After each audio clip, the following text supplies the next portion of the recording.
Chapter 22. The Imperial Younger Brother's Complaint. Even in a completely different part of the estate, Maomao could hear the women sobbing. From the second floor of the annex, she could see the line out front. My, how awful, Chu said, as if it had nothing to do with her. They say funerals are supposed to be solemn, but they certainly make a spectacle of it here in the West. I think this is pretty solemn by their standards.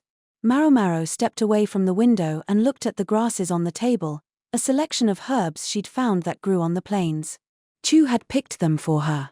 She'd just been trying to organize and use everything when she'd received some disturbing news. Gyokuoyu, it seemed, had been killed. She'd wondered what was up yesterday, when only Gyokuoyu's brothers and sisters had been at the ceremony, and he hadn't appeared at all. They said he'd been murdered by a farmer who had repeatedly approached him for money. Maomao was half surprised to hear it, but the other half of her feelings included understanding, a strange relief, and a certain amount of anxiety. A farmer? Really? She asked. Aha. I think you already know, Miss Maomao. About how Master Gyokuoyu could be a bit too charitable. That was a nice way of putting it, but what Chu meant was the way he lent out money. Fair point. I think the people on the receiving end should know that the person lending them the money isn't a god. What were the conditions of the loan? Maomao asked, figuring that if anyone would know, it would be Chu with her ample information. You're right, it's exactly like you say. He didn't lend money unconditionally. He basically asked that they give their help when there was an emergency, but I don't think people could really picture an emergency. It might be different in the more westerly villages, but there are no instances of the barbarian tribes attacking the western capital. Those problems seemed so far away geographically, and if nothing else, certainly people didn't expect war to break out in their lifetimes. That was what had led to the recent rebellion. Gyokuoyu had appeared to cover for Jinshi while actually stirring up the people to war, but it ended up being what got him killed. I guess I can't say I don't sympathize. Maomao understood, at least somewhat, how the farmer who had killed Gyokuoyu must have felt. People always thought things didn't concern them until the sparks drifted down on their own heads. And the poorer one was, the less one could think about anything that wasn't right in front of their nose. But that narrow vision could also blind one with desire. Can I ask something? What happened with the killer? He was killed right back. But still, the farmer's family was informed before things became public. Chu helpfully explained what Maomao had actually wanted to know. If someone made an attempt on the life of an imperial family member, their entire family could be destroyed.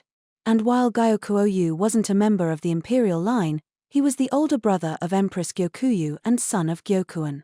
Maomao and the others might not have a very favorable impression of him, but he had much support in the western capital. Even if the murderer was already dead himself, the murderer's family could still be in danger. Do you think the family was able to get away? Miss Chu wouldn't know. I can tell you that mob justice is against the law in the western capital, but still, if they didn't get out of here, they could be in some trouble. Illegal the act might be, but it was impossible to know how effective the law would actually be at restraining people. The uprising had come knocking at the door of the annex where the imperial younger brother was staying. The people were clearly not in their right minds. Anything else you want to ask, Miss Maomao? Chu sat in her chair with an indolent smile on her face. Maomao sat too, with a half-withered medicinal herb in her hands. She planned to pick the leaves off the branches and dry them. Was it really a farmer who killed him? She thought about asking the question outright, then stopped herself. Instead she said, "What's going to happen next?" He was the acting regional governor. After all, he was handling a lot of work. Yes, about that, Chu picked up a branch to help.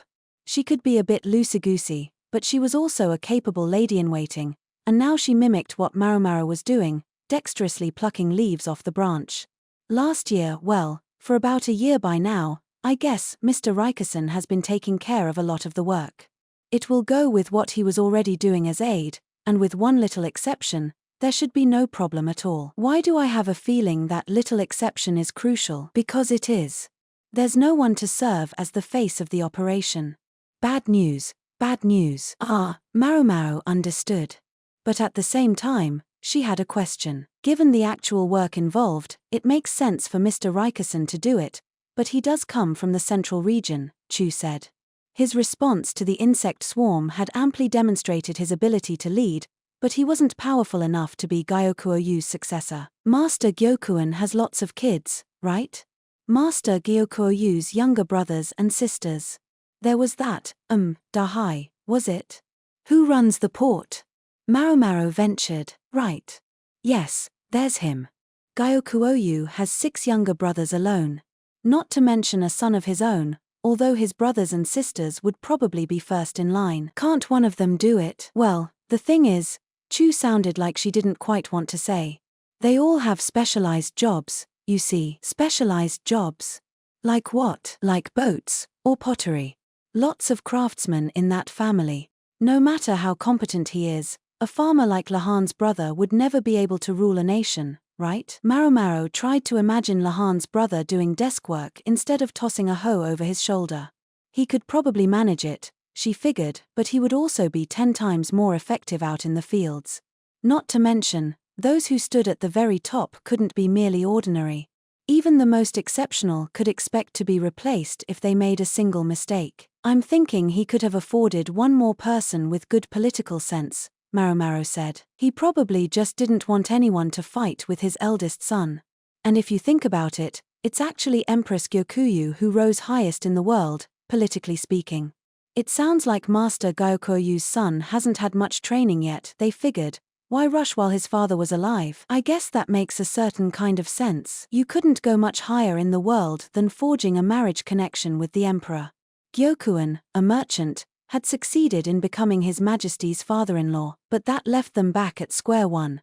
Who was going to lead the Western capital? I guess we can't expect Master Gyokuen to come back to the Western capital at this point, Maomao said. In his position, it would be tricky. Even if it is his true son who died, I don't think it would bring him back to the Western capital now. I think there's going to be some pretty uncomfortable conversations for the Moon Prince after the funeral. You can't avoid the question of whether it was really a farmer from the Western capital who did it. How kind of her. This was precisely the subject in which Maomao was keenly interested. Gyokuoyu had been a thorn in Jinshi's side with all his talk of war. True enough, but he was an even bigger thorn now that he had gone and died. There's a few other bigwig types around, right? Can't they do something about this? Oh, Miss Chu couldn't possibly tell you. But there is one thing I know for certain. She leaned in very close to Maomao. Why yes? What? Maomao asked, somewhat cowed. No matter what the outcome, the Moon Prince will come home very tired. This calls for a medicinal brew that will whisk away the fatigue, ideally something not too bitter. I'll see what I can do, Maomao mumbled. She plucked some more leaves and wondered whether the quack had eaten through all of the honey they'd brought. True to Chu's prediction, Jinshi was profoundly tired the next day. It was so bad that even the quack, who could usually be readily tricked into concluding his examination without comment, began to worry that the Moon Prince might be ill. I'm just tired. That's all. You can go, Jinshi snapped, and the quack shuffled out dejectedly. Maomao, however, remained. Well, this is awkward. It was the first time they'd really seen each other since his little charging episode. Still, Jinshi obviously wasn't faking his exhaustion, and Maomao was overcome with wondering what could have happened. His usual entourage must have already known, because they looked like they were under a collective cloud. What tiring tale had he told them? You can go ahead and sit down, Jinshi said, so Maomao Saturday. She'd already given the draft she'd created to Sui Ren. Ask me what happened. What happened, sir? Maomao asked obediently. You'll never believe it. It had been quite a while, Maomao reflected, since Jinshi had looked quite so spent in front of his retainers. Sometimes he got like this when only Gaoxian was around, but, with Sui Ren, Daomai, Chu, and Basin, not to mention, Bayu was probably out of sight somewhere nearby. Jinshi flaunted his listlessness in front of all of them. Maomao might have expected Sui Ren or Daomai to scold him, but no reprimands were forthcoming. It showed just how justifiable his listlessness was. Sui Ren set the medicine gently in front of Jinshi. In fact, it was closer to a broth. Maomao had settled on a sort of soup because trying too hard to mask bitterness with sweetness could result in a just plain weird flavor. She'd put in vegetables along with medicinal herbs that helped with fatigue, and stewed it with plenty of milk and butter until the sinewy meat was soft enough that it would be easy to chew. To be perfectly honest, many of the ingredients were rather crude for an imperial palate, but Maomao had at least tried to pick ingredients that she thought would be most effective. The broth was green, it was still medicine, in the end, but it should taste all right. The quack, Chu, and Lahaku had all given it their stamp of approval. Jinshi took a mouthful of soup and then let out a breath. He was sure taking his time, considering he had begged her to listen to him. The important thing was that the soup seemed to agree with him, because he went back for another spoonful, and then another, trying all the different ingredients. I guess he's just that hungry, Maomao thought. Once he'd had a mouthful, it seemed like he couldn't stop, and he ate everything. He wiped his glistening lips with the back of his hand, not very princely behavior, but appropriate to a young man his age. The next moment, though, he suddenly looked ready. He straightened up, and he didn't seem so tired anymore. Talk about your quick changes. We discussed who would be the leader of the Western region going forward, but it was all a lot of going in circles, as we expected, he said. I should imagine, sir, Maomao replied with a quick glance at Daomai. If it had been just Sui Ren or Chu there, that would be one thing, but Daomai's eyes scared her. She had to act somewhat formal and distant because she could never be quite sure what aspect of her attitude Daomai might take to be disrespectful. Sir Gyokuan's other sons unanimously rejected the idea of stepping forward themselves. They each excel in his own field, but none is suited to politics. That goes for all of them. Meanwhile, Sir Gyokuryu's child isn't yet studied enough in politics, or so I'm told. He's not powerful enough to suddenly assign him acting governor. Jinshi sounded emphatic. His fists were clenched. So we considered Sir Gyokuryu's aides. They're competent enough at their jobs, but none of them had the mettle to stand at the top. I suppose they're the kind of people who are more comfortable assisting. Right. Sometimes that's just how people were. Not everyone longed to rise relentlessly in the world. There were those who didn't need a high station, so long as they had enough to eat. It seemed all of Gyokuryu's aides had possessed this disposition. Did he go out of his way to surround himself with people like that, or did they just gravitate toward him? If someone wanted a little bit of prestige but didn't want to have to stand at the very top, they might be happier as an aide. Even if the ones who were too diligent could get too invested in their work and end up with stomach problems. We asked around among the most important and influential people in the Western capital, but the answer was always no. From a mercantile perspective, it seems the disadvantages outweighed the gains. They're very much a merchant people, aren't they, sir? Yes, that's how this town works. It's all well and good if someone has as much power as Sir Gyokuan did, but the other merchants are all about as powerful as each other. Maomao didn't know how many influential merchants there were in the Western capital, but if one put himself forward too eagerly, he might well be crushed by the others. Besides, everyone had their hands full dealing with the fallout from the swarm, and it was hard to blame them if they didn't want to take on more work. I thought there was one person who might fit the bill, Jinshi said. Yes. Who was that? Rikusen. Yes, Maomao realized, of course Jinshi would think of him. His name had even occurred to her, after all.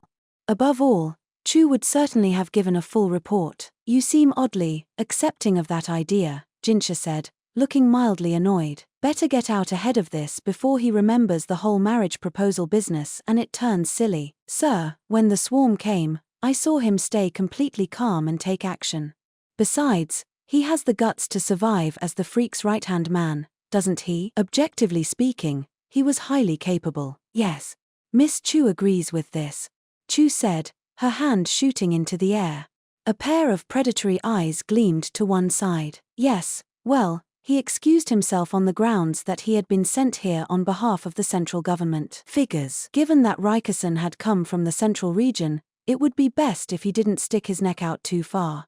All just as Chu had said, if he was from the Western capital himself, maybe things would be different. HRM? Maomao said. Something about her own thought nagged at her, but she assumed it was just her imagination and ignored it. In fact, Rikusen said that I should lead this place. He what? Maomao exclaimed. Even she couldn't keep herself from jumping out of her seat and talking at the top of her lungs. The predatory eyes now lighted on Maomao. She lowered herself back into her chair, feeling a tad queasy. What do you suppose he was thinking, sir? She asked with studied politeness. Exactly what he said, I suspect. Daily business could continue as normal, with the aides handling everything. But he thought I should remain as the face. Curse. That man. Rikerson. Yikes. No wonder he was so tired. He seemed to be emphasizing his main point, but if he came here on behalf, I'm nothing more than a visitor. Am I wrong? Jinshi asked, looking to her. No, sir. By all rights, I could be back in the capital by now, couldn't I? Why does everyone simply stand around and look at me? Hey, of course, sir. She remembered him saying that this trip would be 3 months at the shortest. But he never said how long it might be at the longest. How many months has it been now? Maomao counted on her fingers. More than 5 months that they had spent in the western capital. Including the boat trip to get here, it had been more than half a year since they'd left the royal capital. Frankly, she wished Geokuoyu had had the good grace to be more mindful when he got killed. Not that she was glad he was dead, but couldn't he have waited to kick the bucket until after he had resolved the misunderstandings about Jinshi, about the imperial younger brother? He'd only fired the people up for war. How much trouble could one old bastard cause? Then again, what would have happened if he'd survived? If a man with so much influence in the region had really pressed for war, even Jinshi, an imperial family member, could only have resisted him for so long. It might have been possible to at least avoid actual war with Shao, but Master Jinshi, Maomao said, using his name with some hesitation. The predator's eyes were terrifying. You intended to remain regardless, right? Jinshi didn't say anything to that, meaning it was true. If he had really found it so unbearable, he could easily have just gone back home the moment the swarm hit. Considering his position, nobody could or would have complained. In fact, he'd no doubt received a letter or two encouraging him to do just that. But that would have left the people ragged in body and soul from the swarm, with the foreign tribes attacking and no one to lead and guide them. Even in the midst of a deeply unpleasant situation, Jinshi was using his head. We can't just leave the western capital like this, can we? Maomao asked. You're absolutely right. Jinshi heaved a sigh. He was back to looking tired, and he was taking little glances at Maomao. What is it, sir? Under the present circumstances, I think that it would be safest to return to the central region. Safest for whom to return, Maomao wondered, but then she realized he meant her. I suppose it would be, she allowed. He might have sent her away for her nominal safety, but she had still ended up swarmed by grasshoppers. Then an insurrection had come right to her doorstep. But this was a mistake, here. You can't tell me to go home, sir, not now. I guarantee you'd lose your freak strategist too. She drove the point home. I'd love to go home. God, how I would. She would carry on. She had to write letters to the Madam and Yao and Yen. If we ask ourselves, how much of a loss is the freak strategist really to the central authority, I think the honest answer is, not very much. In fact, he's probably more used to them here, don't you think? Even if he can make life a little noisy. And he has a shogi companion and everything. But if you want to send me off to wherever, well, if I'm just a pawn who makes no difference to the strategic situation, I guess I have no right to object. Am I a pawn to you, Master Jinshi? He was silent. Is there something you'd like to say to me? Yes. I want to, he started to answer, but refused to look her in the eye. Finally he said, I want to have another bowl of that stew. Sure, Maomao said after a second. I'll go get some more. Apparently, she figured, this was his way of saying that she was useful enough to keep around. She hoped the quack doctor hadn't eaten the rest of the stew as a midnight snack. She had a naughty little thought that maybe she should have put a sign on it, for imperial use only.